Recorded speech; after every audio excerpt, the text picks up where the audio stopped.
answer, Jim. Sometimes. Good morning to everybody. It's good to see you guys this morning. It's good to hear the light rain hitting the tin roof. Yeah. If I fall asleep, it's just because that's how that's supposed to be. Whoever invented asphalt shingles was wrong. It should have been tin roofs. Let's have a sleeping Sunday school. That's right. We're going to sleep in this morning. We're on week 7 in the parables of Jesus, and today we're talking about assuring my future. And it's the parable of the shrewd and dishonest manager. And this is kind of an interesting lesson today because there's a point of view here that I've never, once again, that Gary Enrig brings out that I'm like, I never thought about that. You know, when we picture Jesus, and when the world pictures Jesus, they picture this passive, loving individual, right? I mean, that's what we all, Jesus, he didn't want to fight. He didn't want wars. He was passive, right? He loved everybody. Pictures show him wearing a white garment. He's brighter and cleaner than everybody else around him, right? Think about this. When was the last time you thought in your head or saw a picture of Jesus with sweat on his forehead, or calluses on his hands, or dirt under his fingernails? Like, oh, I never think about that, right? We have an even harder time thinking about Jesus in the first 30 years of his life than we do the last 3 years of his life. Because in the first 30 years of his life, we would be seeing him as a tradesman. He would have been negotiating with suppliers and haggling with customers over prices. He would have been balancing the books, paying his taxes at the end of the year. Those things were every bit a part of Jesus' life as much as they are ours. Very different now than then, but it would have been every part of it. His earthly life, we tend to think of as the Sermon on the Mount or the feeding of the 5,000. We don't tend to think about Jesus, who understood what it was like to negotiate with people or to work with suppliers or to have calloused hands. The Bible makes it clear that Jesus didn't stand out in the crowd. He was just an average guy, right? Average looking, average individual. There was nothing unique about him, I think, other than when you got to meet Jesus. Then you knew there was something different about him. Okay? If we think about it, the idea of us as followers of Jesus being shrewd, it's kind of unsettling. He tells us we're to be that way, but at the same time, we go, we don't want to be that. Our concept of discipleship, we're much more comfortable with descriptions like meek, gentle, nice, mild, loving, right? Very, very seldom if we were to say, give me some concept, give me some ideas of what discipleship looks like. Shrewd is not one of them that we would put in the mix, right? But in certain contexts, these are definitely appropriate descriptions. But we miss another side of God's will if we don't balance these characteristics with the characteristics of meek and gentle and nice and mild and loving with realistic, astute, tough, and shrewd. Now, these are terms that that concern this worldly issue of how we handle money and our material possessions. And one of the most common features of Jesus' parables was their shock value. We talked about that, how much his parables were just like in your face, right? They surprise and they startle. And the hero of most of Jesus' parables is always the unexpected individual. They didn't expect that to happen. And that's true in the parable of the unrighteous steward that's found in Luke 16, verses 1 through 13. It's a story that's brought a lot of controversy and debate among interpreters. But despite the questions it's raised, it puts an essential truth about life as a disciple right in front of us. Now, the parable is given in verses 1 through 8a, and then Jesus follows up with some of his commentary in 8b through 13. So let's start with Luke 16, 1 through 8. Jesus told his disciples, "There was a rich man whose manager was accused of wasting his possessions. So he called him in and he asked him, "What is this I hear about you? Give an account of your management, because you cannot be my manager any longer." And the manager said to himself, "Well, what shall I do now? My master is taking away my job. I'm not strong enough to dig, and I'm ashamed to beg. I know what I'll do, so that when I lose my job here, people will welcome me into their houses." So he called in each one of his master's debtors, and he asked the first, "How much do you owe my master?" 800 gallons of olive oil, he replied. And the manager told him, "Take your bill, sit down quickly, and make it 400. Then he asked the second, "And how much do you owe?" 1,000 bushels of wheat, he replied. He told him, "Take your bill and make it 800. The master commended the dishonest manager because he had acted shrewdly. Now, we have to back up a little bit. In chapter 15, Luke gave us the three great parables of the father who seeks the lost, right? And then chapter 16 opens up, and it's not connected historically at all to chapter 15. But there is a common theme that runs through it. Okay, and here's the theme. Then in chapter 15, you had the prodigal son who squandered his wealth. And while here in chapter 16, the manager is found guilty of squandering his master's possessions, but the two parables that compose most of chapter 16, this one and the following story of the rich man and Lazarus, deal with financial matters. It is significant that while the story is addressed to Jesus' disciples, Luke is careful to observe that in the background, quote, the Pharisees who loved money heard all this and were sneering at Jesus.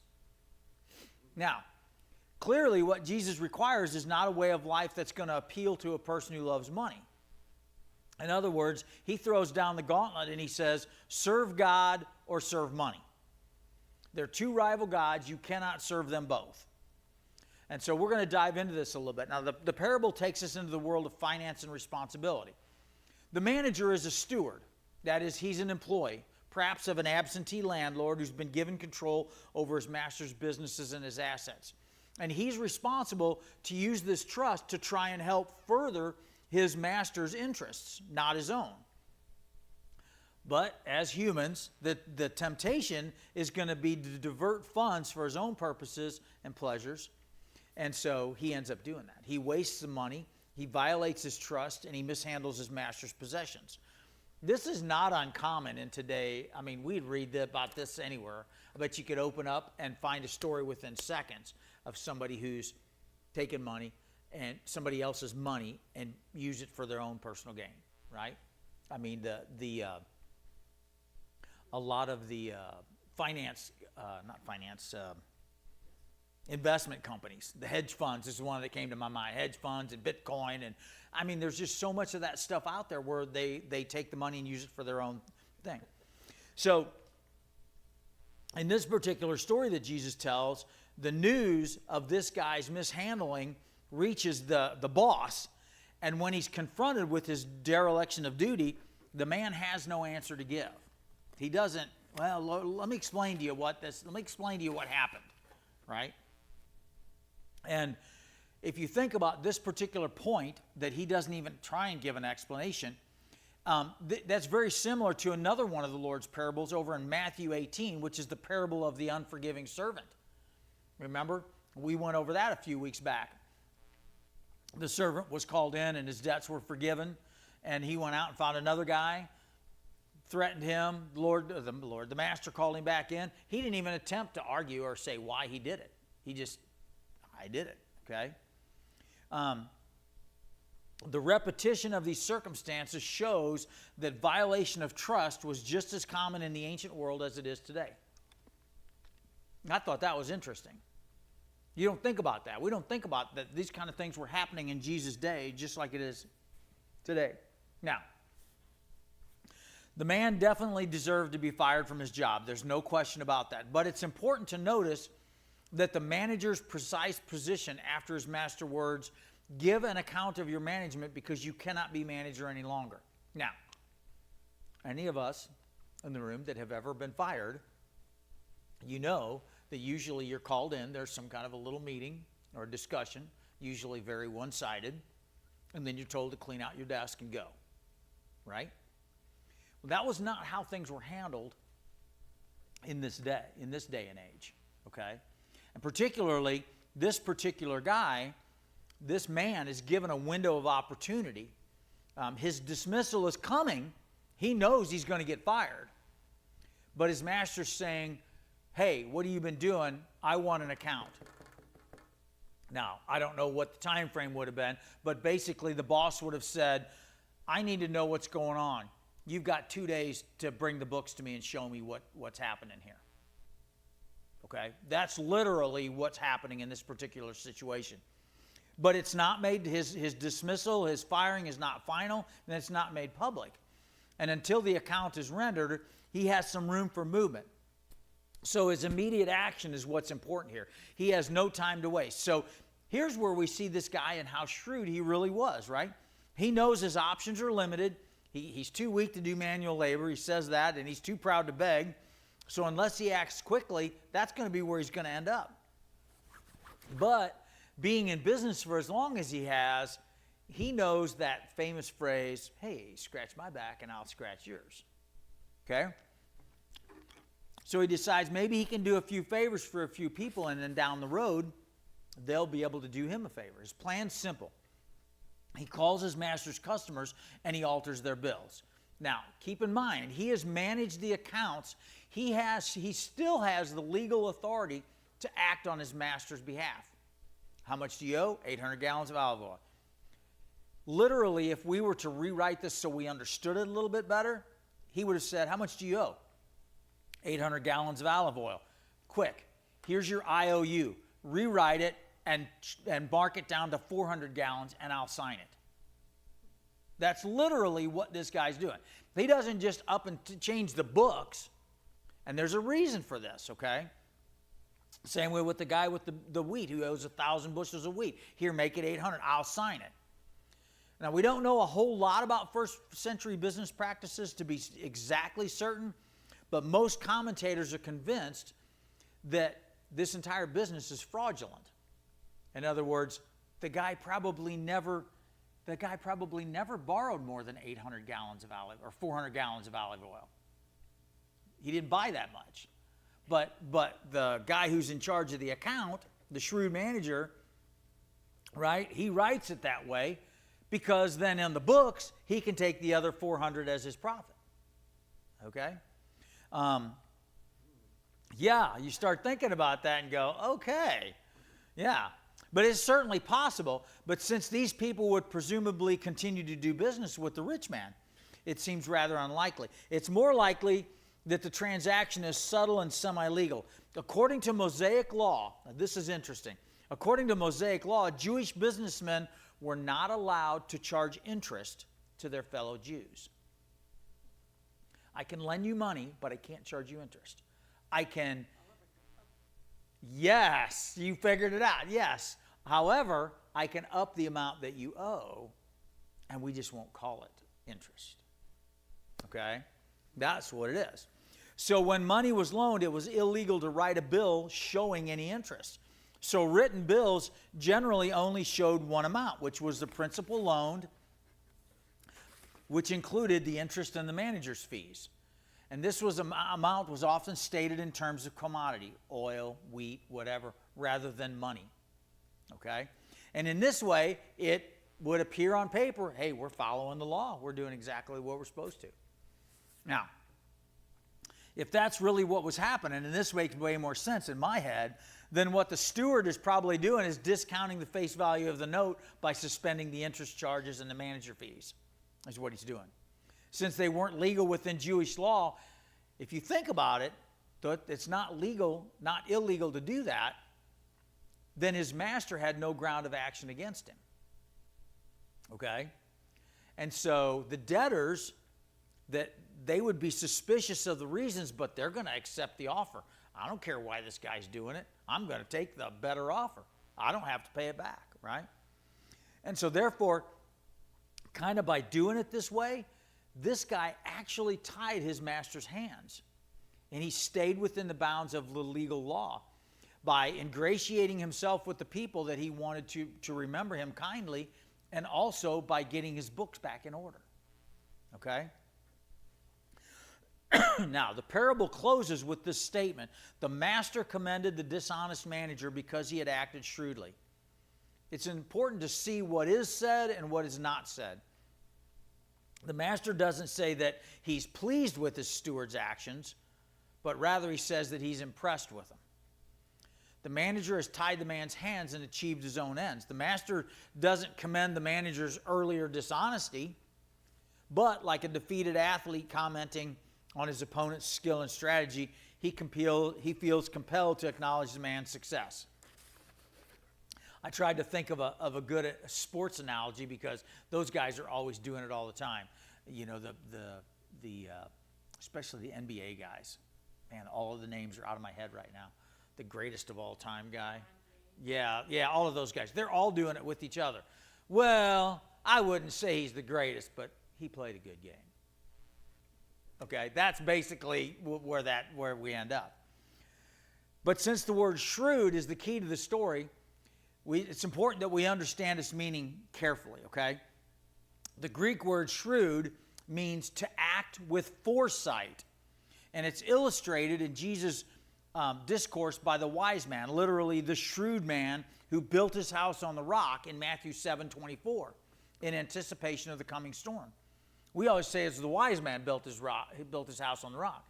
It was a shrewd man because he thought ahead. You know what? If a storm ever comes and I build on a rock, I don't have to worry about it, right? It's also described in Matthew 25, verses 1 through 13. And again, it's the same Greek word to talk about what we always refer to as the 5 wise virgins. It's the 5 shrewd virgins. They had enough foresight, they thought ahead to bring the oil in case this guy's a little late getting here, right? And so, literally, this is the dishonest manager's quality. He acts in the present to position himself for the future. And so, this behavior is consistent with his circumstances because he's in trouble. He recognizes the crisis and he seizes the opportunity because he has his eye on the future, not just the present. He's sharp enough to act with practical cleverness and judgment. Now, this story still is troubling because the man he appears to be an unlikely hero. In fact, he's not a hero at all. But in his actions, as shrewd as they were, we can see a quality demonstrated which disciples require if they're to live effectively in the world. And so that's where the second half of Jesus' conversation comes in, because he literally, talking to his disciples, continues on in verses 8 through 13 and says this: "For the people of this world are more shrewd in dealing with their own kind than are the people of the light. I tell you, use worldly wealth to gain friends for yourself, so that when it is gone, you will be welcomed into eternal dwellings. Whoever can be trusted with very little can also be trusted with much, and whoever is dishonest with very little will also be dishonest with much. So if you have not been trustworthy in handling worldly wealth, who will trust you with true riches? And if you have not been trustworthy with someone else's property, who will give you property of your own? No servant can serve 2 masters. Either he will hate the one and love the other, or he will be devoted to the one and despise the other. You cannot serve both God and money."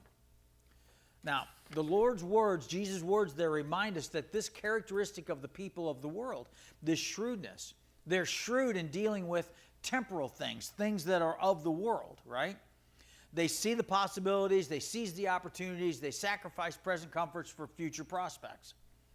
And sadly, Jesus was pointing out the people of the light are often less shrewd. Unbelievers outpace disciples in their foresight, in their ingenuity, and in their risk-taking.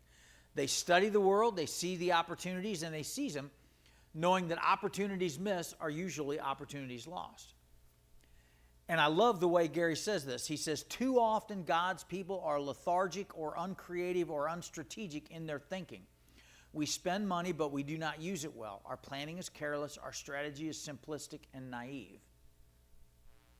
Now, I don't say that characterizes every disciple, but we can certainly say there are those out there. Well, Jesus' first message is this: shrewdness with money can achieve eternal goals. We don't ever think about that. That if we are shrewd with our money, we can achieve eternal goals. In other words, use worldly wealth to gain friends for yourself. Now, the two words, worldly wealth, weakens Jesus' comment. The word that Jesus used there is mammon. And I think I put it on your sheet, M-A-M-M-O-N. It's, mammon is an interesting term that includes not only money, but possessions, okay? The Lord makes it clear, Jesus makes it clear, mammon has enormous power. It's not simply neutral. That if you are to use money and possessions, there is power there. When it's placed under the authority of Christ, it becomes a rival God. Oh, I'm sorry, let me rephrase that. When it's not placed under Christ, it becomes a rival God. I was like, that doesn't make sense. It's not simply worldly wealth, but it's unrighteous possessions and wealth, okay? And so Jesus is really calling us to recognize the limits. When it's gone means literally when it fails. It's a reference to death, not debt. It's not a reference to, oh, all my money's gone. It's a reference to, hey, when you're dead, money's not going to mean a thing. You can't use it in heaven.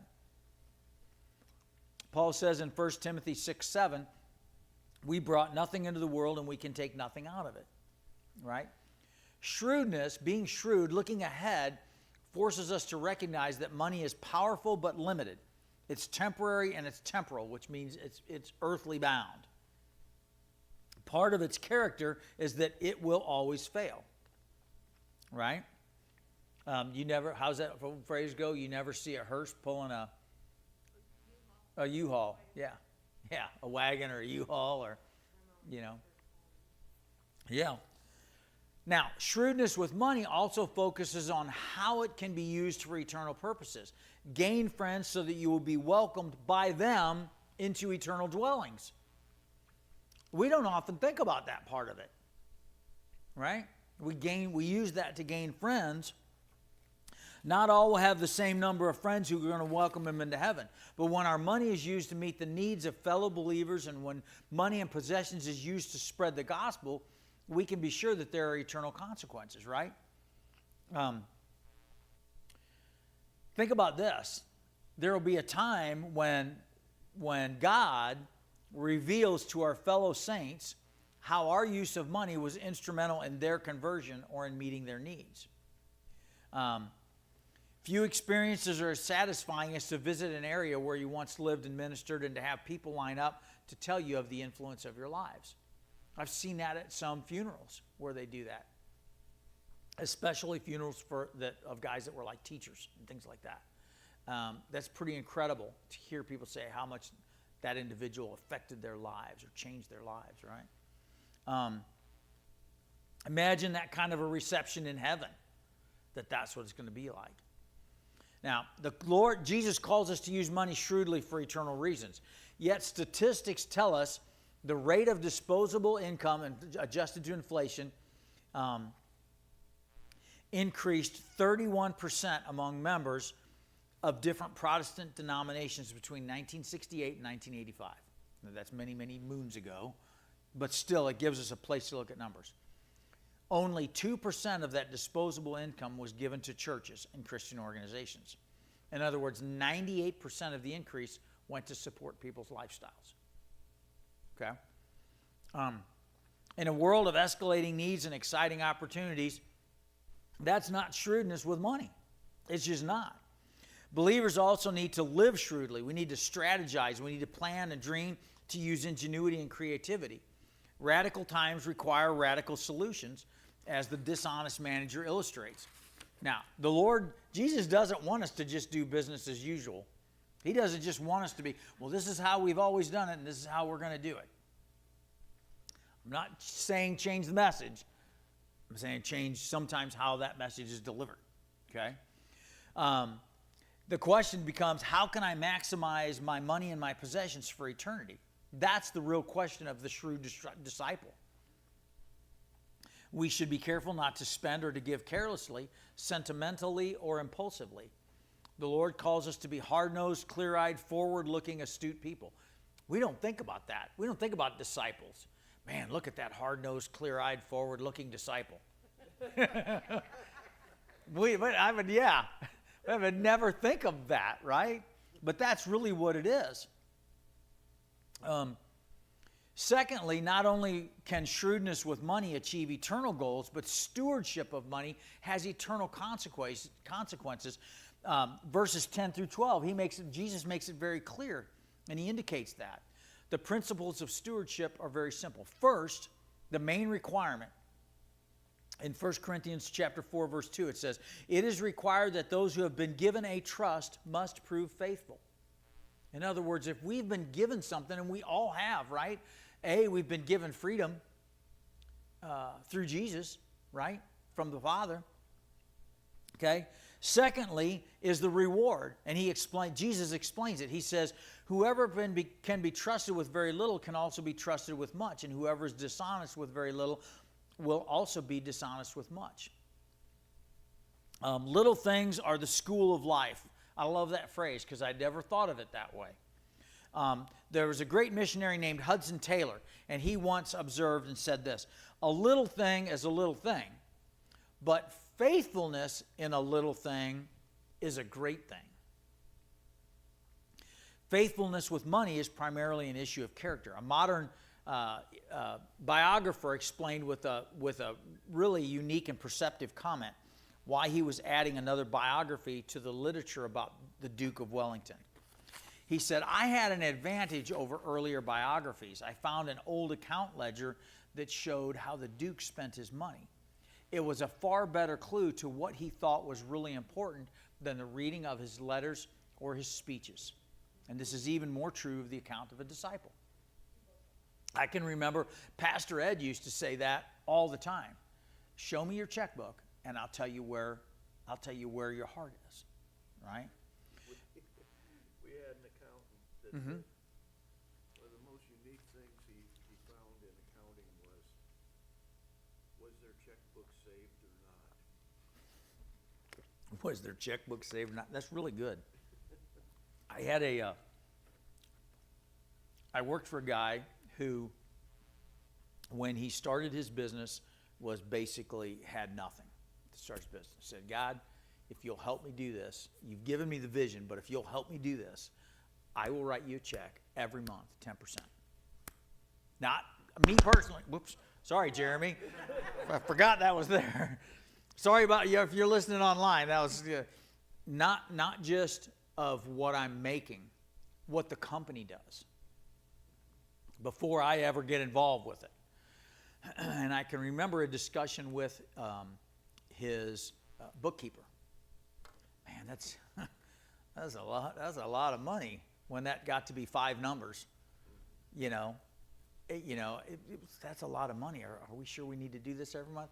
Do not question me.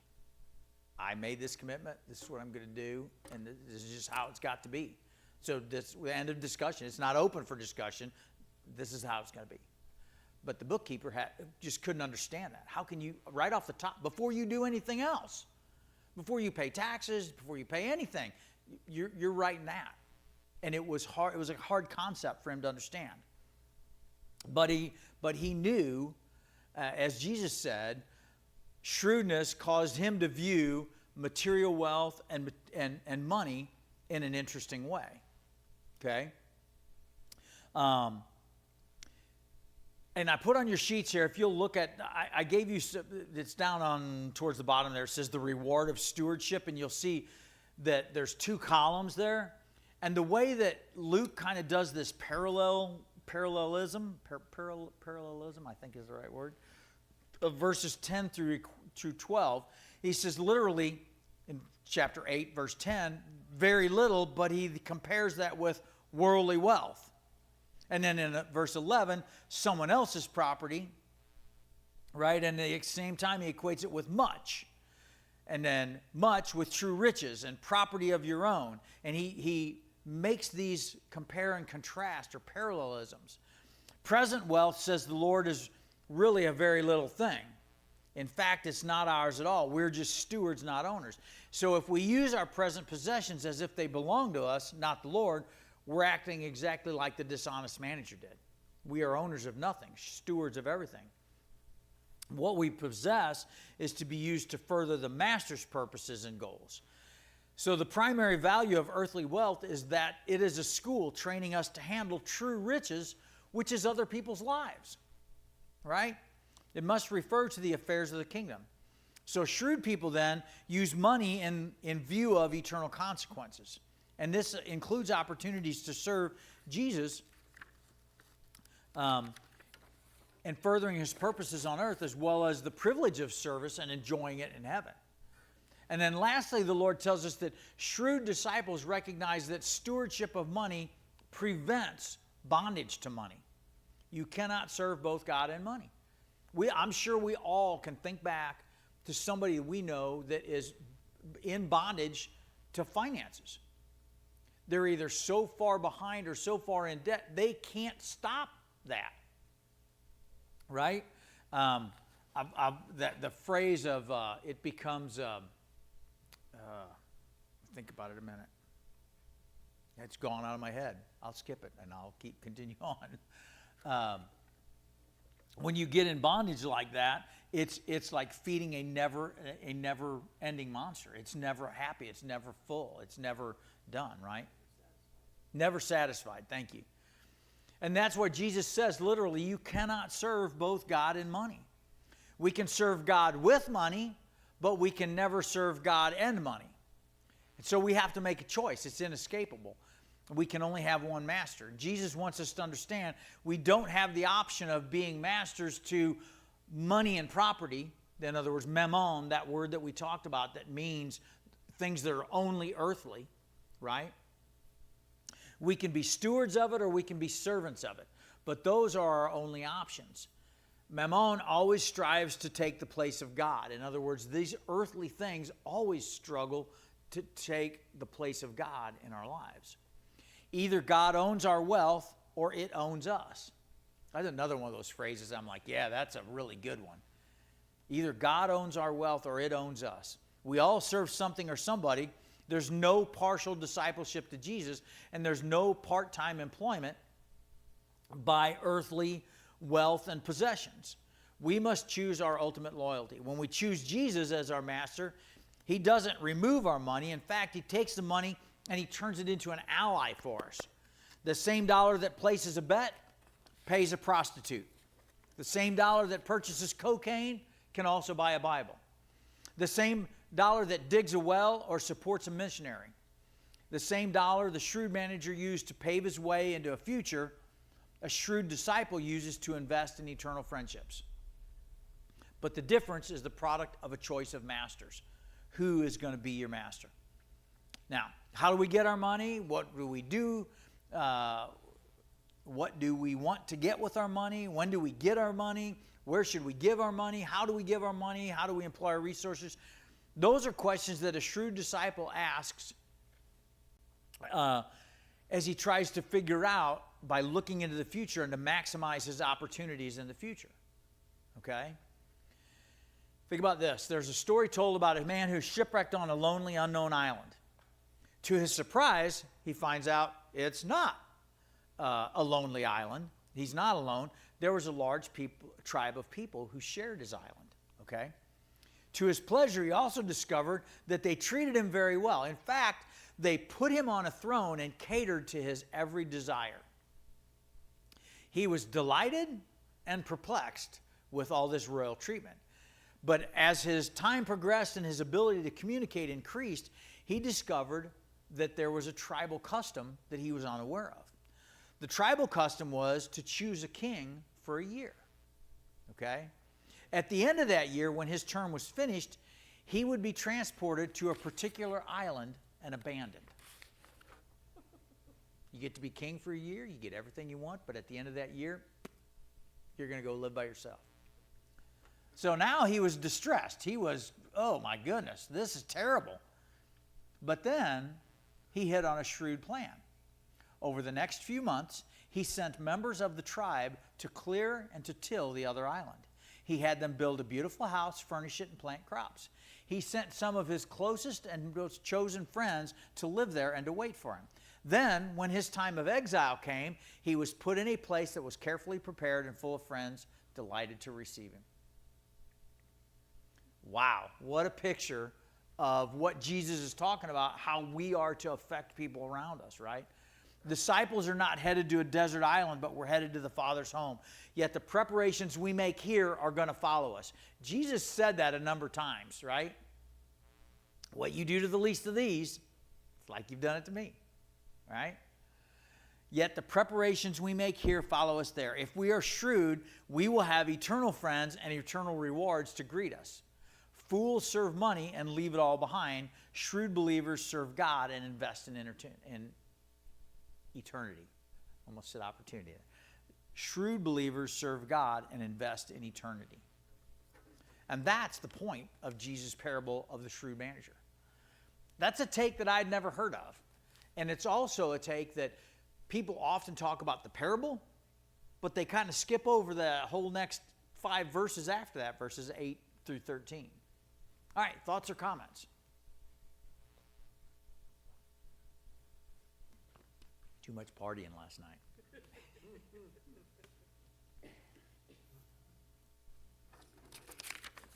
reminds me of when Jesus sent out the disciples, and they were first going out, he told them to be as innocent as doves and as shrewd as snakes. Yeah. It's always I'd like to know how a snake is shrewd. How does it think about and plan for the future? I was thinking the same thing. I mean, yeah. Yeah. That's one of those things that that's one of those things that's always perplexed me. It's like, Jesus, what did you mean by that? To be as shrewd as snakes. I mean, you think about that. And I know most snakes avoid us because we're their enemy. Okay? Usually it's when we startle them or step on them or we don't even realize they're there. We startle them as much as they startle us.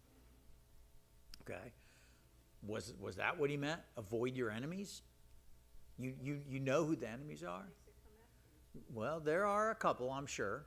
I think about how like a snake is Strategic. strategic. They're strategic. They lie in wait. They're searching out their prey. They're trying to remain hidden. They don't want to be discovered. But just the whole idea of using their shrewdness and their wisdom, to get what they want. Yeah. I'm not talking about we're supposed to be selfish. Right. I think it all comes back to that whole thing of, as a Christian, it's one thing to be innocent, but we also need to be very shrewd and wise in how we go about. They were going out to project the Word of God, to make followers of Christ. Right. So if you're being shrewd, and what we talked about today is a definition of being well aware of the future and thinking about the future, then they would have known there's certain areas that we're going to go into. We might get in trouble in this area, so we need to be prepared to boogie and get out of here. Go ahead. Also, kind of the way that I interpret that, these innocent as doves and shrewd as serpents. It always, my mind will always kick back to the serpent of the Garden of Eden. That is like the original serpent. Oh, yeah. And he was very perceptive, now in a bad way, in a sneaky, calculating, hateful, Yeah. deceptive way, but he was very perceptive, and he did correctly assess the situation. He knew how to work it. He knew what to say. He knew what strings to pull. He knew what the weaknesses were, what areas to focus on, what areas to avoid. And I guess I kind of read it as be perceptive, which ties into what Kendall was saying. Yeah. Be perceptive and assess a situation, but judge it rightly, and be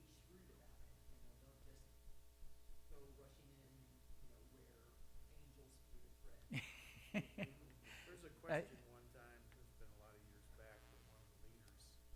You know, it was just about things in the church, like, if you're going to do something in the church, his question was, how can we use this to our advantage to promote the kingdom of God? Or how can we use this to our advantage to win people to Jesus? Mhm. You can, Yes. put in there the question, but I always thought that's a really good way to look at things that we are doing, not only in our lives, but also as a church. Yes. Looking and always looking and planning for the future. And not just our future, but the future of the kingdom. That's really where that goes. That's really where that boils down to. It seems like it was some type of event where, you know, people could come to the church for something. I don't even know what it was. But it was that concept. How can we use this to our advantage? There's going to be people coming through here. How can we use this to our advantage? Yeah. To win to Christ? Yeah. I always thought that was good. Well, and I think there are times, a perfect example for us would be, you know, years ago when we started the big event. The questions that we asked, what can we do to affect people in our community to and tell them about Jesus and show them the love of Jesus? That's the starting place. And so there's nothing wrong with asking those questions and looking at it from that standpoint. Well, just like you mentioned that, I mean, to pass out information about the church. Right. You know, that's a good thing. Right. And how do you do that subtly? Well, here's a shopping bag. There happens to be some information in there, you know. So, all right. Good lesson. Thank you, guys. Next week we talk about determining my destiny, and it's the story of Lazarus and the rich man. So, look forward to that.